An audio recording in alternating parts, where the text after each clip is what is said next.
అందరికీ నమస్కారం. పవన్ కళ్యాణ్ గారు కాకినాడ పోర్టులో రేషన్ బియ్యం లోడుతో ఉన్న షిప్ను సీజ్ చేయాలని ఆదేశించడం, రాష్ట్రంలో రేషన్ మాఫియాపై ప్రభుత్వం దృష్టి పెట్టడం తెలిసిందే.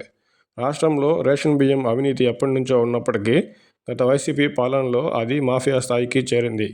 జనసేన అధ్యక్షుడిగా పవన్ కళ్యాణ్ గారు ఎన్నికలకు ముందు, ఆ తర్వాత మంత్రిగా నాదెండ్ల మనోహర్ గారు రేషన్ బియ్యం మాఫియాపై ప్రత్యేక దృష్టి పెట్టారు. దాని పర్యవసానమే ప్రస్తుతం రాష్ట్రంలో జాతీయంగా రేషన్ బియ్యం మాఫియా అంశం ప్రాధాన్యత కలిగి ఉంది.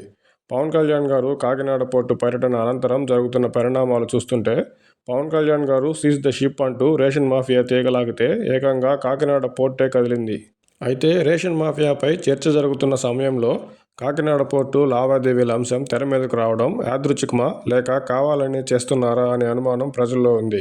రాష్ట్రంలో రేషన్ మాఫియాను కట్టడి చేయడానికి కఠిన చర్యలు తీసుకోవాలని ప్రభుత్వం నిర్ణయిస్తున్న క్రమంలోనే కాకినాడ పోర్టునే వైసీపీ నేతలు అధికార అండతో బలవంతంగా లాగేసుకున్నారనే సంచలన ఆరోపణలు బయటకు రావడం, అదే సమయంలో గత కాకినాడ పోర్టు భాగస్వామి తనను బెదిరించి అన్యాయంగా పోర్టును లాగేసుకున్నారని కేసు నమోదు చేయడం చకచకా జరిగిపోయాయి.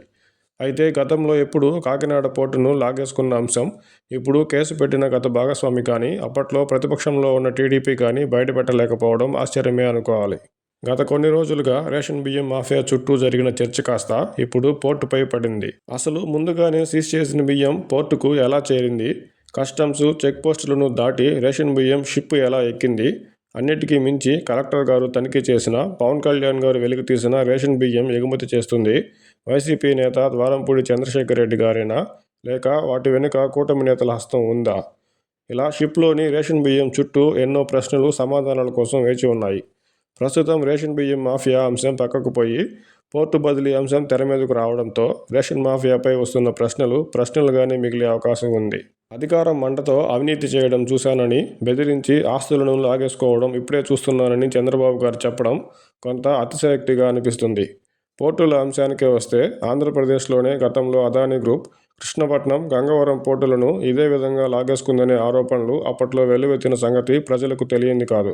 గంగవరం పోర్టు అంశంలో టీడీపీ నేతలు సైతం అప్పట్లో కారుచౌకగా ప్రభుత్వ వాటాను ధారాదత్తం చేశారని వైసీపీ ప్రభుత్వాన్ని ప్రశ్నించడం తెలిసిందే. అయితే అవేవి ప్రస్తుతం చంద్రబాబు గారి దృష్టిలో లేనట్టే అనుకోవాలి.